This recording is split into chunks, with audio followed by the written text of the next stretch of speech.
Κυρίες και κύριοι, καλησπέρα σας. Με ιδιαίτερη χαρά σας καλωσορίζουμε στις επαιτειακές εκδηλώσεις του Δήμου Τριζηνίας Μεθάνων για τον εορτασμό της εν Τριζήνη κατ' επανάληψη Τρίτης Εθνικής των Ελλήνων Συνέλευσης που διενεργήθηκε το 1827. Βρισκόμαστε στον ιστορικό τούτο τόπο, στην Τριζήνα, στον χώρο όπου έλαβε χώρα η συνέλευση της ενότητας.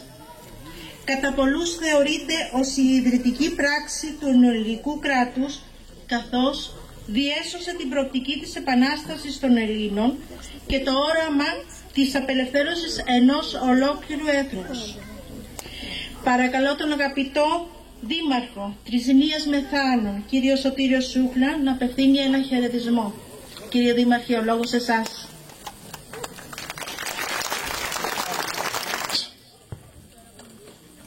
Έχω την τιμή και τη χαρά να σας καλωσορίσω στην έναρξη των επαιτειακών εκδηλώσεων του Δήμου Τριζηνίας Μεθάνων για τον εορτασμό της εν Τριζήνη κατ' επανάληψη Τρίτης Εθνικής των Ελλήνων Συνέλευσης.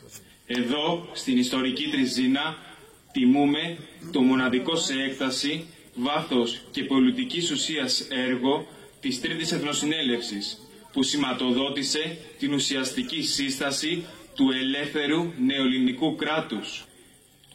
Τη σημερινή βραδιά θα παρακολουθήσουμε όλοι μαζί μια ιδιαίτερη θεατρική αναπαράσταση της Τρίτης Εθνοσυνέλευσης. Η ιδιαιτερότητα της παράστασης οφείλεται σε όλους εσάς, τους εθελοντές, τους συμπολίτες μας, τους φίλους μας από την Πάτρα, που την αγκαλιάσατε, την αγαπήσατε, θυσιάσατε μέρος από τον προσωπικό σας χρόνο και θα παρουσιάσετε σε λίγο σε όλους εμάς. Μια παράσταση που βασίζεται στην κατάθεση ψυχής όλων σας. Είμαι ιδιαίτερα συγκινημένος, καθώς σήμερα υλοποιείται ένα όνειρο του εκλειπώντος Δημάρχου του Σπύρου του Πολάλη.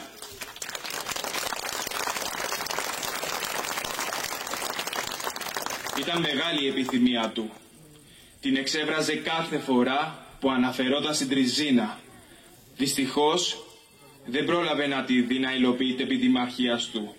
Δεν του το επέτρεψε η πανδημία με τα περιοριστικά μέτρα και στη συνέχεια τον πρόλαβε το αναπάντεχο θλιβερό γεγονός.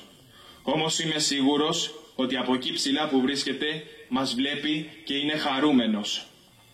Θα ήθελα να ευχαριστήσω την Περιφέρεια Αττικής και ιδιαίτερα τον Περιφερειάρχη κύριο Γεώργιο Πατούλη, τον Αντιπεριφερειάρχη Νήσων κύριο Σταύρο Βοηδονικόλα, τον Αντιπεριφερειάρχη Πολιτισμού κύριο Βασίλειο Γιαννακόπουλο και τον πρώην Αντιπεριφερειάρχη Πολιτισμού και ενήν Πρόεδρο Επιτροπής Πολιτισμού κύριο Χάρη Ρώμα για την πολύτιμη συνεισφορά τους και τη στήριξη της Περιφέρειας σε τόσο σημαντικό βαθμό για πρώτη φορά σε εκδήλωση του Δήμου Τριζηνίας Μεθάνων. Επιπλέον, ένα μεγάλο ευχαριστώ στον Γεράσιμο Σκιαδαρέση και την οικογένειά του.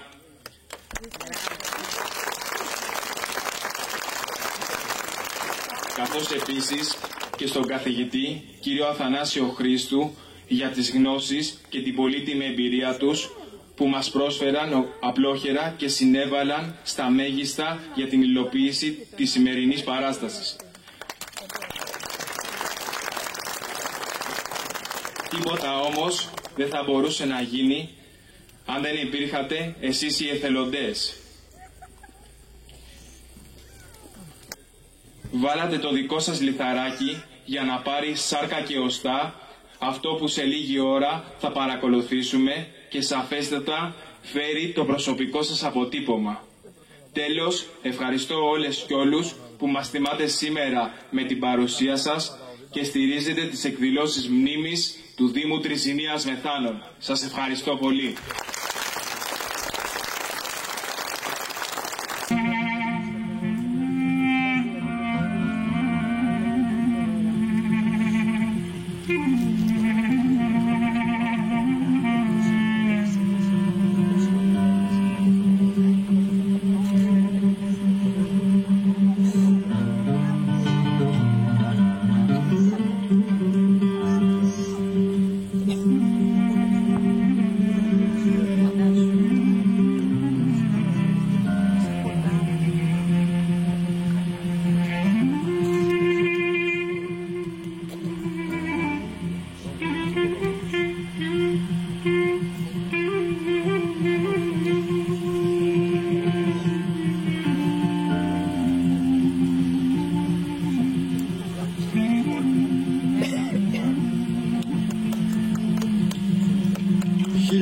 5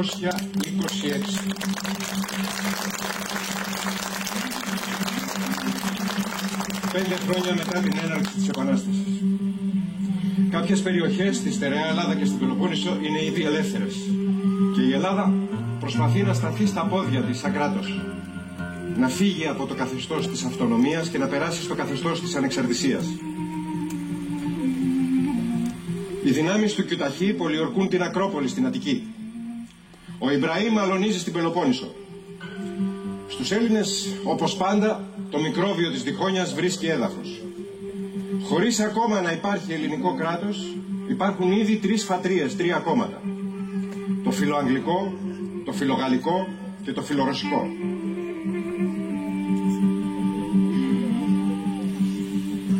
Τον Απρίλιο του 1826 συγκαλείται η Τρίτη Εθνοσυνέλευση στην Επίδαυρο. Λίγες μέρες μετά, και όσο η συνέλευση είναι σε εξέλιξη, πέφτει το Μεσολόγγι. Οι συνεδριάσεις διακόπτονται. Γίνονται προσπάθειες να ανασυσταθεί η συνέλευση, αλλά οι Έλληνες είναι διχασμένοι. Τον επόμενο χρόνο οι Αγγλόφιλοι μαζεύονται στην Αίγινα, οι Γαλλόφιλοι και Ρωσόφιλοι στην Ερμιόν. Μετά από πολλές διαφωνίες, και ενώ η απειλή της εμφύλιας αναμέτρησης είναι πλέον ορατή, επεμβαίνουν οι φιλέλληνες Κόχραν, Τσόρτζ και Χάμιλτον για να βρεθεί αποδεκτή λύση. Σε συνεννόηση με τον Κολοκοτρώνη ορίζεται κοινός τόπος η Τριζίνα. 19 Μαρτίου του 1827. 200 περίπου πληρεξούσιοι μαζεύονται στην Τριζίνα, ή αλλιώς Δαμαλά.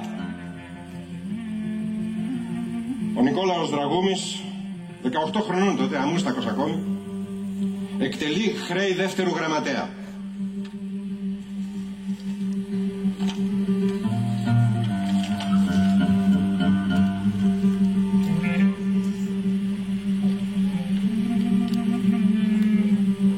Γράφει: «Αλλά εν Τριζίνη που έθουσα χωρητική το σου του αριμανίου πλήθους, όθεν απεφασίστη να μετεσκευαστεί εις φόρον συνεδριάσεως κήπος της παρακείμενος. Αλίσως νομίσει ο αναγνώστης ότι δια την μετασκευήν ταύτην εδέησε να συνεννοηθώσει τα Υπουργεία των Στρατιωτικών, των Οικονομικών και των Εσωτερικών, να ανταλλαγώ συνέγγραφα, να ονομαστώ συνεντάλματα. Τι αυτή όμως ενέργεια είναι άγνωστο στο χρόνο εκείνο.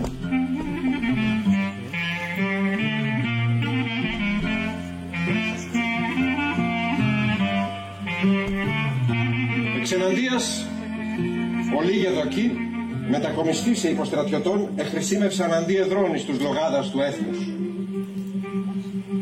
Προς το κέντρο σχεδόν ανυψούτο ευρύκλαδος και χλωερά λιμονέα.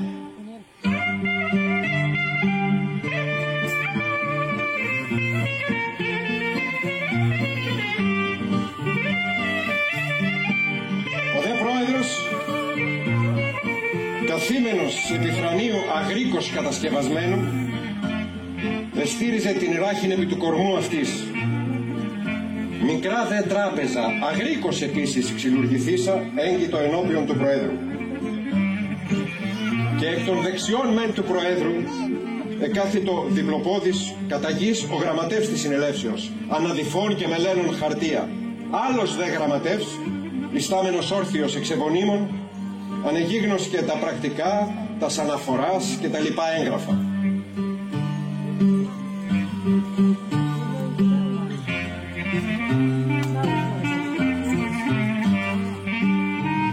Βήματα την άμακραν, καθήμενος ο γέρον Κολοκοτρώνης.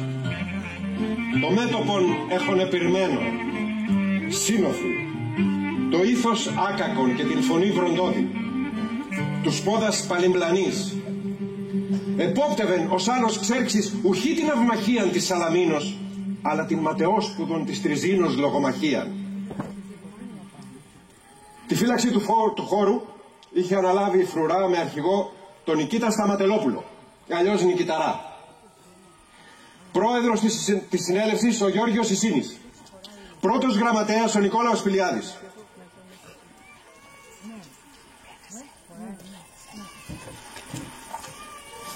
Φορτίζομαι ενώπιον του υψίστου Θεού, της Ιεράς ημών θρησκείας και της πατρίδος, μήτε να προβλέψω, μήτε να ψηφίσω τι, εναντίον των συμφερόντων του έθνους, κινούμενος από ιδιοτέλεια ή πάθος, και να μην αποβλέπω εις πρόσωπον, και να μην παραβλέπω το νόμιμον και το δίκαιο.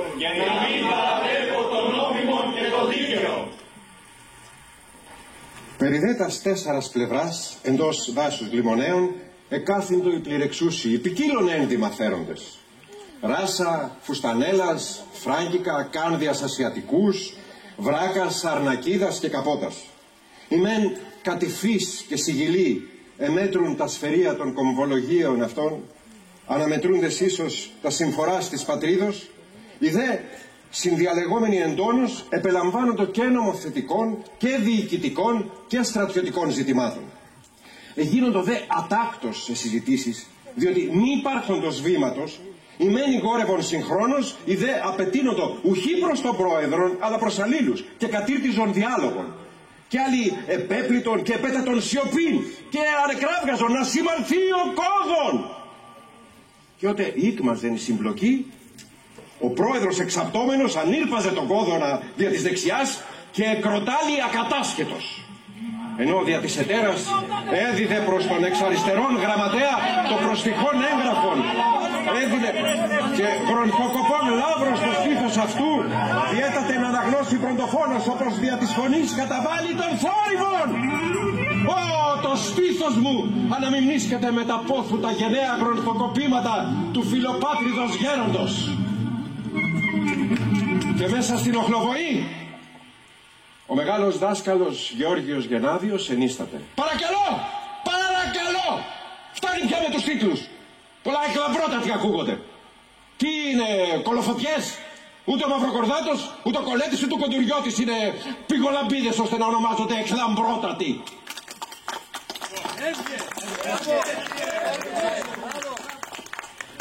Η πρόταση αυτή βέβαια έκανε το Γενάδιο το πιο δημοφιλές πρόσωπο της συνέλευσης.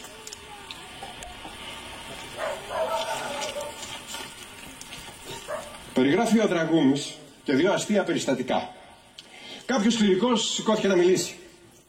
Μόλις όμως ανεφώνησε «Ακούσατε κύριοι!» και συστήλα στα χείλη περιέφερε το βλέμμα αμήχανο. «Λέγε, Άγιε Αρχιμανδρίτα!» ανέκραξαν ανυπομόνως οι πληρεξούσιοι. «Λέγε!» Αλλά ο σεβάσμιος γέροντας ίστατο άναυδος.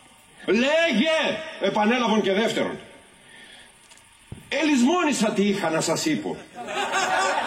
Και εξεδόθη εις άκρα τον γέλοντα. Και ως διηλεκτρισμού ο γέλος διεδόθη εις πάντας τους περιεστώτας και το σούτο βροντοδός αντυχία να τον κήπον και πέριξ αυτού ώστε ο πρόεδρος συναγκάστη να λύσει την συνεδρίαση. Επίσης αναφέρει από της καθαράς Δευτέρας μέχρι της Λαμπρής πάντες σχεδόν ετρεφόμεθα τρώγοντες άρτων ξηρών και τούτον οσάκι συμπορούμεν και οικία μουσομούς, κουκιά δηλαδή. Εκ της παρακείμενης παιδιάδος του Δαμαλά ειν η γενοδορία της συνελεύσεως υποσχεθήσα αποζημίωση προς τους ιδιοκτήτας αυτοίκεν ελευθέραν. Η 4κονθήμερος δε αυτή η αμοφαγία είχεν απεξυλωμένους τους και πρώτερον εξυλωμένους στομάχους των φιλοσοφούντων περί συντάγματος.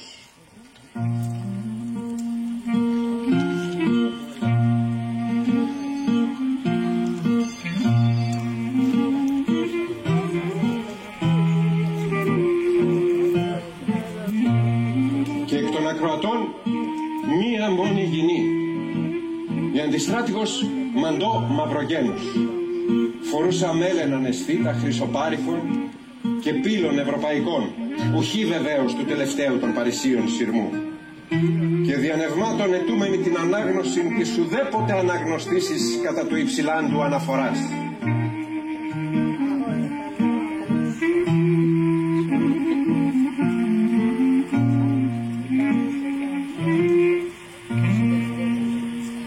ψήφισμα της συνέλευσης ορίζεται αρχηγός του στόλου ο Κόχραν και αρχηγός του στρατού ξηράς ο Τσόρτς. Γράφει ο Κολοκοτρώνης: τότε νεσέφτασε και ο Κόχραν και τον εψηφίσαμεν αρχιθαλάσσιον εις τις μοίρες Σπετσών, Ιδραίων και Ψαρών. Εις τον ίδιο καιρόν ήλθε και ο Τσόρτσης, διότι έλεγε η συνέλευση της Αιγίνης ότι ο Κολοκοτρώνης γυρεύει πάντα να γίνει αρχιστράτηγος της Ελλάδας. Και εγώ αποφάσισα δια να μην ευρίσκουν αυτή την πρόφαση, έριξα κάτω την φιλοτιμία μου και έριξαν τη φιλοτιμία τους και τρεις νήσι και υπόγραψαν αρχιθαλάσσιον τον Κόχραν. Εδώ ο Δραγούμης σχολιάζει: αξιοσημείωτος δε η διαφορά του ενώπιον της συνελεύσεως δοθέντος όρκου παρά του αρχιστρατήγου των καταξηράν δυνάμεων και του παρά του στολάρχου. Ούτως μεν ενδεδειμένος φουστανέλαν και κεφαλόδεσμων, δράξα στην σπάθην, αλλά συγχρόνως και σταυρών, αναφώνησε ταύτα. Ορκίζομαι ενώπιον του υπερτάτου όντως και της εθνικής των Ελλήνων συνελεύσεως να υπηρετήσω εις τον αγώνατον υπό την σημαία των και δια των συμφέρον της Ελλάδος, να πείθομαι εις τους καθεστώτος νόμους της και να υπακούω στα διαταγάς της διοικήσεώς της. Ο έτερος δε, αγγλικήν φέρον στολήν, έθετο την δεξιάν επί του ξύφους και είπε: θέλω δουλεύσει πιστό στην Ελλάδα και θέλω χύσει υπερ αυτή στο αίμα μου, όταν και η Ελλάς φανεί πιστή σε αυτήν.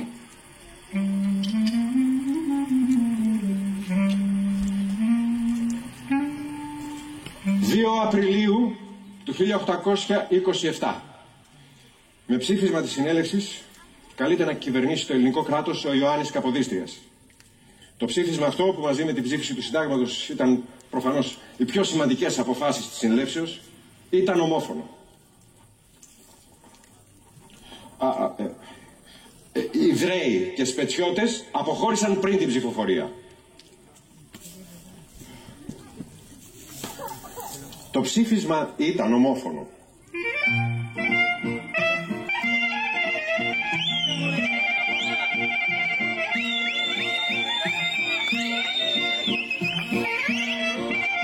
«23 Απριλίου του 1827, ανήμερα του Αγίου Γεωργίου.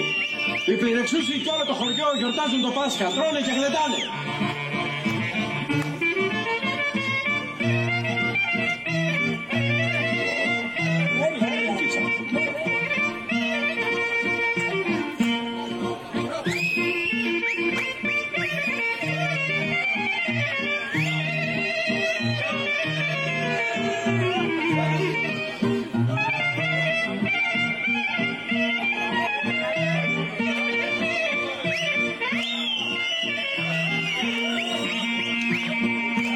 Μετά από 40 μέρες νηστείας, επιτέλους τρώνε και λίγο κρέας. Τραγουδάνε και χορεύουν.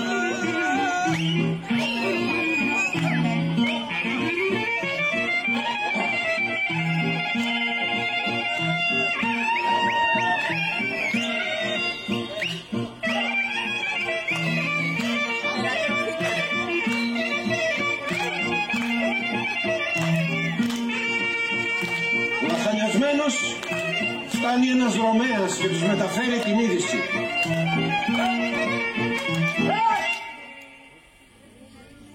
Ο Γεώργιος Καραϊσκάκης είναι νεκρός.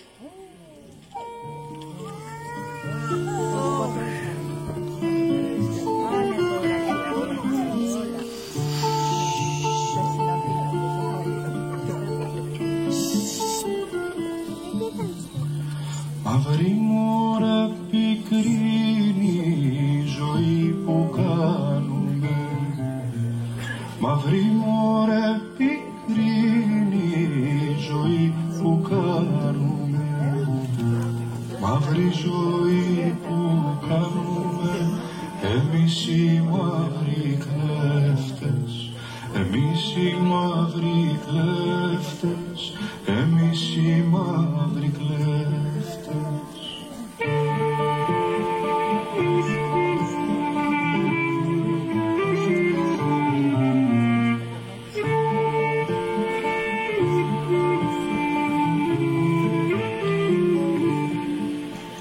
Κοντά μωρέ κοντά στα ξημερώματα, κοντά κοντά στα ξημερώματα, κοντά στα ξημερώματα, πηγαίνω να πλαγιάσω, πηγαίνω να πλαγιάσω, πηγαίνω να πλαγιάσω.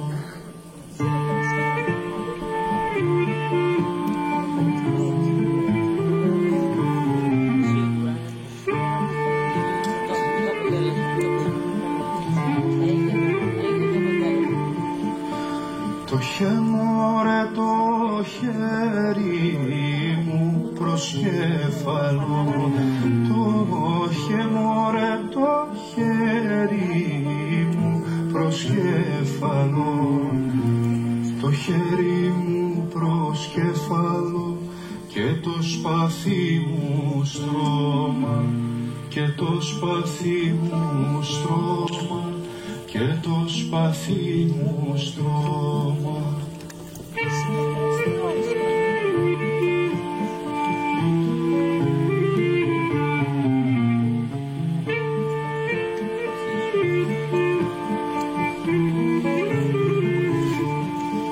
Το καμόρε το κάριο φίλι μου αγκαλιά, το καμόρε το κάριο φίλι μου αγκαλιά, το κάριο φίλι μου αγκαλιά, σαν το παιδί τη μάνα, σαν το παιδί τη μάνα, σαν το παιδί τη μάνα.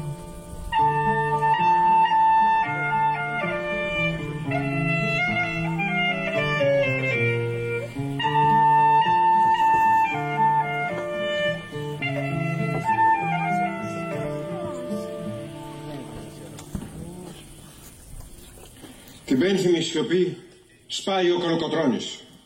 Αδέλφια, αδέλφια, ο χαμός είναι μεγάλος, αλλά ο Θεός είναι μεγαλύτερος.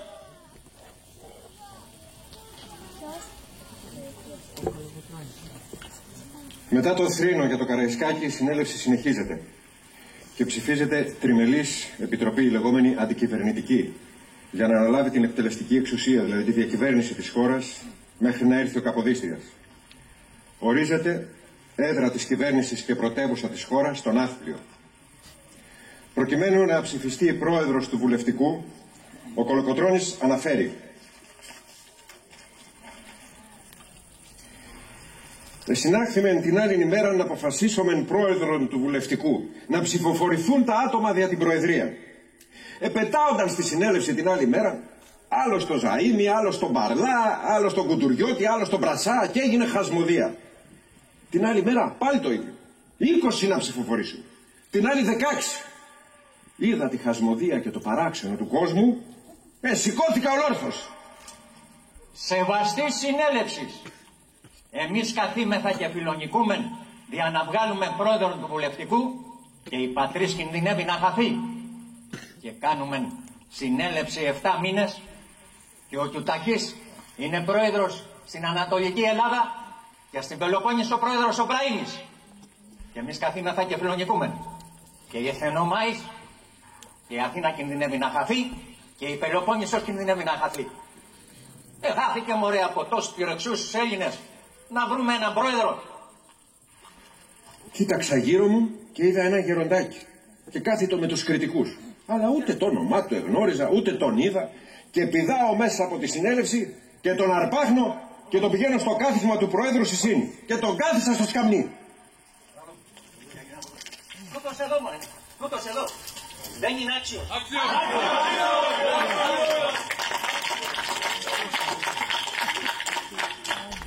Το πατέρα μου να μου συγχωράτε. Βούδια. Βούδια. Το μεγαλύτερο επίτευγμα βέβαια της συνέλευσης ήταν η ψήφιση του πρώτου προσωρινού συντάγματος της Ελλάδας. Το σύνταγμα αυτό κατοχύρωνε την αρχή της λαϊκής κυριαρχίας. Προστάτευε την ανεξιθρησκεία, τα βασικά δικαιώματα, τις ελευθερίες και την ισοτιμία των πολιτών. Απαγόρευε τα βασανιστήρια, τη δουλεία και την αναδρομικότητα των νόμων. Κατοχύρωνε επίσης τη διάκριση των εξουσιών και ανέθετε την νομοθετική στη Βουλή την εκτελεστική στον κυβερνήτη και τη δικαστική στα δικαστήρια. Ήταν εξαιρετικά προοδευτικό και δημοκρατικό για την εποχή του. Ωστόσο συγκροτήθηκε από τους εθνοπαραστάτες με τέτοιο τρόπο, ώστε δεν άφηνε το παραμικρό περιθώριο στο μέλλοντα κυβερνήτη της επαναστατημένης Ελλάδας να πράξει οτιδήποτε. Φυσικά αυτό έγινε στο πλαίσιο των πολιτικών ισορροπιών της εποχής και εν ονόματι μιας ευνομούμενης ελληνικής πολιτείας με περισσότερη δημοκρατία και περισσότερη ελευθερία.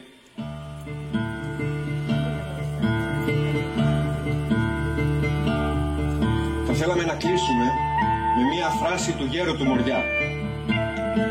Εάν εμείς εφηνεύσαμε το δέντρο της ελευθερίας, ως απέδευτοι όμως είμεθα ανάξιοι και να καλλιεργήσουμε αυτό.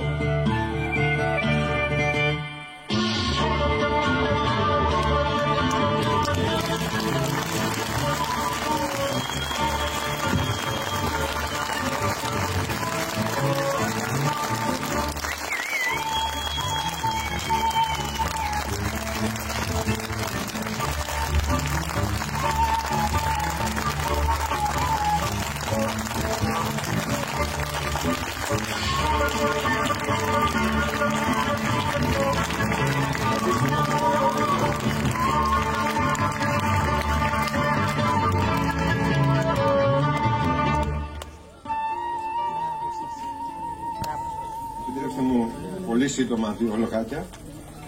Θέλω να εκφράσω τις ειλικρινέστατες και πολύ βαθιές μου ευχαριστίες. Αρχίζω από ψηλά και θα πάω προς τα πιο χαμηλά. Λοιπόν, καταρχάς στην Περιφέρεια Αττικής, η οποία στήριξε και διοργάνωσε αυτή την εκδήλωση και είχαμε την αμέριστη συμπαράστασή της. Το Δήμο Τριζηνίας Μεθάνων, ο οποίος το αγκάλιασε την πρόταση και ελπίζουμε να βρει και μιμητές και να συνεχίσει και σε άλλες πιο προχωρημένες εκδηλώσεις και αναπαραστάσεις. Το Σκοπευτικό Σύλλογο Πατρών για τη συμβολή του και για τη συνδρομή του. Τον Πολιτιστικό Σύλλογο Γαλατά, το Πολιτιστικό Σύλλογο Αγίου Γεωργίου, την Πολιτιστική Κίνηση Τριζίνας.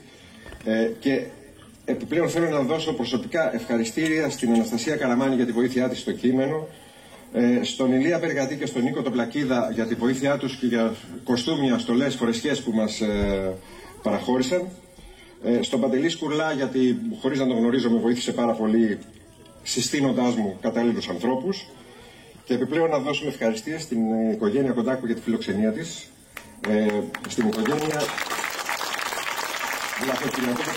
Παπαγεωργίου για την παραχώρηση του κτήματος που έγινε η παράσταση,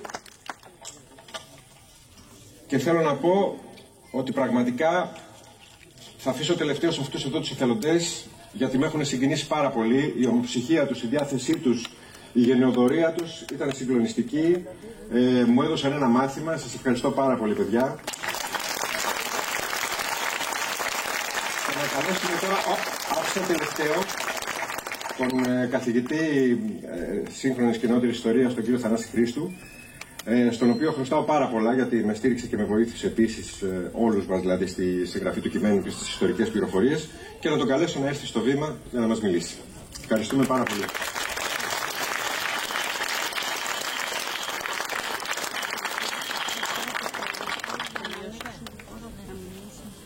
Δεν υπάρχει καμιά αμφιβολία ότι ο Γεράσιμος Σκιαδαρέσης, με το έμφυτο ταλέντο που έχει και το χάρισμα της επικοινωνιακότητας, μας έκανε να ζήσουμε μοναδικές και ανεπανάληπτες στιγμές, μιας και όπως θα διαπιστώσατε όλοι, η παραστατικότητα και η γλαφυρότητα αυτού ακριβώς του θεατρικού δρομένου, που μετέφερε με τη βοήθεια αυτών των ανθρώπων που οι περισσότεροι από ό,τι καταλάβατε είναι εθελοντές, πλην όμως ψυχωμένοι και αποτελεσματικοί, φτάνοντας στον επαγγελματισμό πολύ σπουδαίων έτσι θεραπόντων της υποκριτικής τέχνης.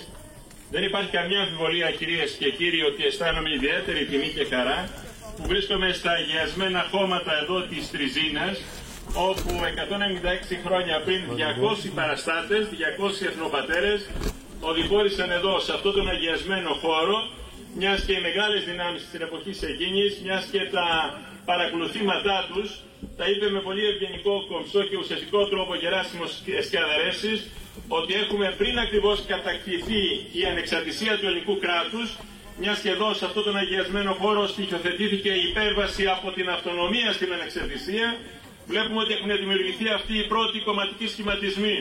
Έχουμε ακριβώς αυτές τις πρώτες κομματικές πατρίες ή φρατρίες, όπως έλεγαν την εποχή εκείνη, το φιλοαγγλικό, το φιλογαλλικό και το φιλορωσικό κόμμα, με αποτέλεσμα η ληξιαρχική πράξη γέννησης αυτών των κομματικών σχηματισμών ουσιαστικά να σημειωθεί 5 μέρες μετά την σπουδαιότερη, την εμβληματικότερη μάχη του αγώνα, του εθνικοαπελευθερωτικού αγώνα του ελληνισμού στις 20 Μαΐου του 1825 στο Μανιάκι, όταν ο εθναπόστολος της Εθνικής της Φιλικής Εταιρείας, ο Παπαφλέσσας, ο οποίος είχε περάσει διαπυρός και σιδηρού μέσα από αυτούς τους κομματικούς σχηματισμούς, θέλησε να κάνει την υπέρβαση. Και η υπέρβαση αυτή στοιχίζεται και βασίζεται πάνω στο αίμα του ιδίου, αλλά και των 300 παλικαριών που δημιούργησαν τις προϋποθέσεις να επανασυγκοληθεί το αίμα, να επανασυγκοληθεί το ραγισμένο γυαλί στην καρδιά των εμφυλιοπολεμούντων Ελλήνων. Και αν πραγματικά αυτή είναι η εμβληματικότερη μάχη του αγώνα, αν έχουμε τη ληξιαρχική πράξη της γέννησης των κομμάτων, εδώ στην Τριζίνα, εδώ σε αυτόν τον όμορφο χώρο που κάποτε ήταν το χωριό του Δαμαλά, έχουμε ακριβώς τη ληξιαρχική πράξη γέννησης της νεότερης ελληνικής πολιτείας 200 χρόνια πριν. 196 χρόνια πριν, κυρίες και κύριοι, φίλες και φίλοι, συμπατριώτες μου, επιτρέψτε, τίμοι και εντιμότατοι άρχοντες, σεβαστέ κύριε Δήμαρχε, εκπρόσωποι της περιφέρειας, εκπρόσωποι όλων των βαθμών της τοπικής αυτοδιοίκησης, άνθρωποι οι οποίοι αγαπάτε αυτόν τον τόπο, κυρίως οι πρωταγωνιστές της καθημερινότητας που είστε εδώ, αυτήν ακριβώς την υπέρβαση που σημείωσαν αυτοί οι 200 εθνοπατέρες, όπου ήρθαν οι σημαντικότερες προσωπικότητες του εθνικοπεραιφερετικού αγώνα, αρχής γενομένης από τον Θεόδωρο Κολοκοτρώνη, από τον Γεώργιο Σισίνη, από τον Αλέξανδρο Μαυροκορδάτο, από τον Ιωάννη Κολέτη, από τον Νικόλαο Δραγούμη, από ανθρώπους οι οποίοι είχαν πραγματικά μέσα στα τρίσβαθα της καρδιάς τους την πεποίθηση ότι αυτή η επαναστατημένη πατρίδα θα βρει τελικά το δρόμο της και το βηματισμό της. Και αυτός ο βηματισμός βρέθηκε, κυρίες και κύριοι, εδώ ακριβώς σε αυτό το λεμονόδασο, σε αυτή την όμορφη και αγιασμένη γη της Αργολιδοκορινθίας, όταν πραγματικά έχουμε την επενέργεια πολλών δυνάμεων. Διότι όπως θα διαπιστώσετε είναι η τρίτη εθνοσυνέλευση με 3 διαφορετικά επεισόδια. Ξεκινάει ένα χρόνο νωρίτερα, από τις 6 έως 16 Απριλίου του 1826 στην Επίδαυρο.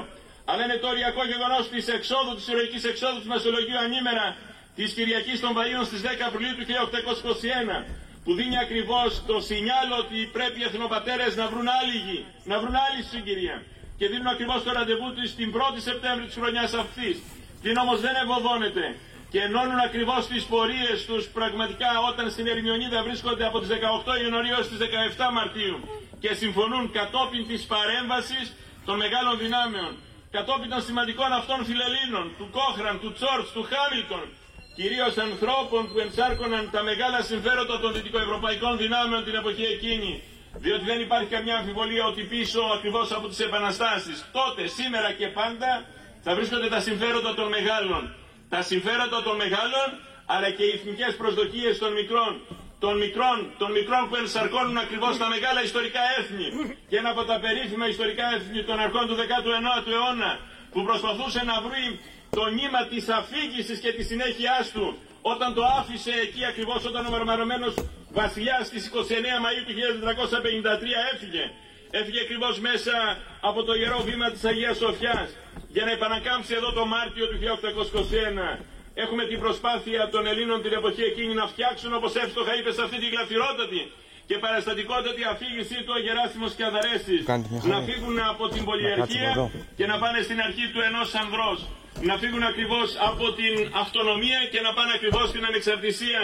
Να αφήσουν πίσω ακριβώς τα δεσμά της σκλαβιάς. Να βρουν ένα βηματισμό που έχει σχέση ακριβώς με την διάκριση των εξουσιών την εποχή εκείνη. Να φέρουν τον ικανότατον Έλληνα, τον ευπατρίδη και αρχιερέο στην καταγωγή Ιωάννη Καποδίστρη, ο οποίος με το ψήφισμα 6 της Δευτέρας Απριλίου του 1827 ακοέφυγαν ενδιάμεσα, μας το είπε με αυτή την παραστατικότητα διακίνηση. Έφυγαν οι Ιδραίοι και οι Σπατσότες, αλλά για να έχουμε ακριβώς αυτό το ομόφωνο ψήφισμα, το έκτο ψήφισμα της Δευτέρας Απριλίου του 1827, όπου ένας ανώνυμος μέχρι σήμερα, δεν γνωρίζουμε ακριβώς το όνομα, του Σουλιώτη Παραστάτη, ο οποίος έριξε την ιδέα. Αλλά πίσω, κυρίες και κύριοι, φίλες και φίλοι μου συμπατριώτες, από την Τριζίνα υπάρχει η στρατηγικότητα της σκέψης του Θεόδωρου Κολοκοτρώνη, ο οποίος ήδη στην κορύφωση του Δευτέρου Εμφυλίου Πολέμου έχει ρίξει το όνομα του Ιωάννη Καποδίστρια, του πρώτου τη τάξη υπουργού των εξωτερικών της Τσαρικής Ρωσίας στην εποχή εκείνη, που διαφωνώντας ήδη τον Ιανουάριο του 1822 με τον Τσάρο Αλέξανδρο τον Πρώτο, φεύγει ακριβώς από την Αγία Πετρούπολη και πηγαίνει στην Ελβετία για να βοηθήσει τον αγώνα. Έχει προλιάνει το έδαφος ο Θεόδωρος Κολοκοτρώνης για τον Ιωάννη Καποδίστρια. Έχει παρέμβει ακριβώς αυτός ο αποσκηνής θεός της ελληνικής ιστορίας και όχι μόνο, ο ανώνυμος Ουλιώτης Παραστάτης, για να ρίξει το όνομα στη τρίτη εθνοσυνέλευση εδώ της Τριζίνας του Θεόδωρου Κολοκοτρώνη και να γίνει πράξη αυτό ακριβώς το όραμα όλων των Ελλήνων την εποχή εκείνη, να έρθει ο Ιωάννης Καποδίστρια στην επαναστατημένη πατρίδα μας. Και όλα αυτά θα ήθελα να σας υπενθυμίσω, χωρίς να καταχρώμε του χρόνου σας, για να σας πω ότι το 1827, όταν την 1η Μαΐου του 1827 παίρνουν την απόφαση να ομονοήσουν, να συνομολογήσουν, να υπογράψουν το πρώτο σταθερό πολίτευμα της πατρίδας μας, διότι τα πρώτα δύο της Επιδαύρου και του Άστρους είναι προσωρινά πολιτεύματα, να φτιάξουν δηλαδή τον πρώτο πολιτικό χάρτη, καταστατικό χάρτη της πολιτείας μας, ο οποίος, κυρίες και κύριοι, πρέπει να σας πω, θυμίζει το Αμερικάνικο Σύνταγμα του 1787, θυμίζει τα Γαλλικά Συντάγματα του 1793 και του 1798, θυμίζει οτιδήποτε προοδευτικότερο είχε κατακτήσει ο ευρωπαϊκός κόσμος, η υπεπολιτισμένη κοινωνία της Δύσης στην εποχή εκείνη, για να κάνουμε ακριβώς αυτές τις κατακτήσεις και να τις φέρουμε ακριβώς στα μέτρα μας. Διότι θα σας υπενθυμίσω αυτό που είπε ο Γεράσιμος Σκιαδαρέσης κλείνοντας, ότι φέραμε ό,τι πιο προοδευτικότερο είχε κατακτήσει η ανθρωπότητα της εποχής εκείνης στα μέτρα μας και φτιάξαμε ένα συνταγματικό καταστατικό χάρτη, ο οποίος έδινε ουσιαστικά πιστάγκωνα το μελλοντικό κυβερνήτη της πατρίδας μας, τον Ιωάννη Καποδίστρια, με αποτέλεσμα να διερωτώμεθα γιατί ήρθε ένα χρόνο αργότερα στις 8-20 Ιανουαρίου του 1828 ο Ιωάννης Καποδίστριας και δρομολόγησε τις διαδικασίες αυτό το σύνταγμα να εφαρμοστεί λίγο αργότερα, να φέρει ακριβώς την πρώτη γραμμή αντί της Βουλής, να φέρει το Πανελλήνιον, να φέρει ακριβώς την Γερουσία ύστερα από λίγο καιρό και να δημιουργήσει προϋποθέσεις να φτάσουμε στην 4η Εθνοσυνέλευση του Άργους από τις 11 Ιουλίου έως τις 6 Αυγούστου 1829. Αλλά θα ήθελα να σας υπενθυμίσω, κυρίες και κύριοι, αν έχουμε αυτό το μοιραίο συμβάν, ηρωικό κατάλους, ηρωικό κατά την πατρίδα μας, όταν ύστερα από 40 μέρες νηστείες, όταν έτρωγαν τα κουκιά εδώ από αυτόν τον ευλογημένο κάμπο, ακριβώς από την ευλογημένη κοιλάδα της Τριζίνας στην εποχή εκείνη, οι εθνοπαραστάτες μας, όταν θέλουν να τιμήσουν αυτό το σημαντικό γεγονός του Πάσχα στις 23 Απριλίου του 1827, έρχεται το μοιραίο πλην όμως ηρωικό γεγονός του θανάτου, του άδικου θανάτου του Γεωργίου Καραϊσκάκη, του σπουδαίου αυτού και εφάμιλου αγωνιστή, ο οποίος στέκεται με το αίμα της καρδιάς του δίπλα στον Θεόδωρο Κολοκοτρώνη για να αναστοχαστούν οι Έλληνες στην εποχή εκείνη και να κάνει την υπέρβαση ο Θεόδωρος Κολοκοτρώνης. Για να σας υπενθυμίσω, μεγάλος ο χαμός, αλλά μεγαλύτερος ο Θεός της Ελλάδας, ο οποίος και βάλει την εποχή εκείνη την υπογραφή του ότι οι Έλληνες θα ελευθερωθούν και δεν υπάρχει περίπτωση να τα πάρει πίσω του. Δεν γνώριζαν οι Έλληνες εθνοπαραστάτες, και με αυτό θα ήθελα να κλείσω, κυρίες και κύριοι, όταν υπέγραφαν τον σταθερό, τον πρώτο πολιτικό νόμο της πατρίδας μας στην εποχή εκείνη, αμέν ημέρα της Πρωτομαγιάς του 1827, ότι ύστερα από λίγο θα υπάρξει η συμφωνία, η συνθήκη του Λαμδίνου της 6ης Ιουλίου του 1827. Και το σημαντικότερο, δεν ήξεραν αν θα αποδεχθεί ο Ιωάννης Καποδίστριας ακριβώς αυτή την προσφορά της 7χρονης θητείας. Και ακόμη πιο σημαντικό είναι ότι 5 μήνες αργότερα από αυτό το γεγονός της τρίτης εθνοσυνέλευσης της Τριζίνας, αν 2 μήνες μετά έχουμε τη συνθήκη του Λονδίνου, 5 μήνες μετά, πρέπει να σας πω, στις 8-20 Οκτωβρίου του 1827 έχουμε τη διεξαγωγή της περίφημης ναυμαχίας στο Ναβαρίνο, η οποία αποτελεί την υπογραφή και τον ακρογωνιαίο λίθο της εθνικής ανεξαρτησίας του ελληνισμού, του επαναστατημένου ελληνισμού της εποχής εκείνης. Κυρίες και κύριοι, με σεβασμό και ίσως με κάποια συστολή, λέει ο χώρος εδώ, ο ηρωικός χώρος, πρέπει να σας πω, της Τριζίνας, ότι είναι ακριβώς η ληξιαρχική πράξη γέννησης της νεότευκης ελληνικής πολιτείας. Αυτό το σύνταγμα, οι εθνοπατέρες, οι προσπάθειές τους, το γεγονός ότι εκ των ηνότων φτιάξανε ακριβώς, αν όχι εδώ ίσως λίγο πιο πέρα, ακριβώς αυτή την δικαιοταξία, πρέπει να σας πω, του πρώτου καταστατικού χάρτη, πρέπει να σας πω ότι είναι επιταγή και είναι ορόσημο και είναι πρόκληση για εσάς νεοτέρους. Το είπε ο Δήμαρχός σας, ένας νεαρός και φέρελπης πολιτικός άνδρας, που την πρώτη φορά τον είχα δει πέρσι, αλλά δεν τον είχα έτσι προσέξει, όταν είπε με σεμνότητα ότι πραγματικά δικαιώνεται ο αγώνας ενός άλλου σπουδαίου έτσι, του Σπύρου του Πολάνη, δημάρχου, ο οποίος δεν πρόλαβε να δει πραγματωμένο τον όνειρό του, αλλά εκτιμώ ότι η ψυχούλα του θα είναι σήμερα ανάμεσά μας για να δει ότι γίνεται το πρώτο βήμα προς την κατεύθυνση αυτή. Πρέπει, κυρίες και κύριοι, ετοιμότατοι άρχοντες, άνθρωποι εδώ αυτής της ηρωικής γωνιάς, της Αργολιδοκορινθίας και της Δυτικής ακριβώς Πελοποννήσου, να δείτε ότι είναι μια πρόκληση, ότι είναι ένα διακύβευμα μπροστά σας. Πρέπει να αναδείξετε, και νομίζω ότι το πρώτο βήμα το κάνατε σήμερα, ότι η Τρίτη Εθνοσυνέλευση, ο πρώτος σταθερός πολιτιακός συνταγματικός χάρτης της πατρίδας μας, αποτελεί μια κατάκτηση αυτού του χώρου, αυτών των εθνοπαραστατών 196 χρόνια πριν, και στα 200 χρόνια εύχομαι αυτή η κατάκτηση με θεατρικά δρόμενα όπως αυτό των σημερινών των εθελοντών του Σκοπευτικού Συλλόγου της Πάτρας, εδώ των εθελοντών της πατρίδας, να γίνει μια κατάκτηση και ακριβώς ένας ορίζοντας πρόοδου, δημοκρατίας και ελευθερίας. Σας ευχαριστώ πολύ και χρόνια πολλά.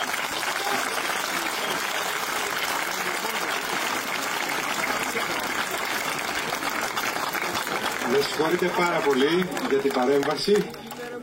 Για να μπορέσω να κοιμηθώ απόψε, γιατί μου διέφυγε να πω τα ονόματα των μουσικών μας, των υπέροχων μουσικών μας, του Φάνη του Ζαχόπουλου και του Ηλία του Μαρκαντώνη. Ο Φάνης ήταν στην κιθάρα και στο τραγούδι και ο Ηλίας στο κλαρίνι. Ευχαριστώ πάρα πολύ.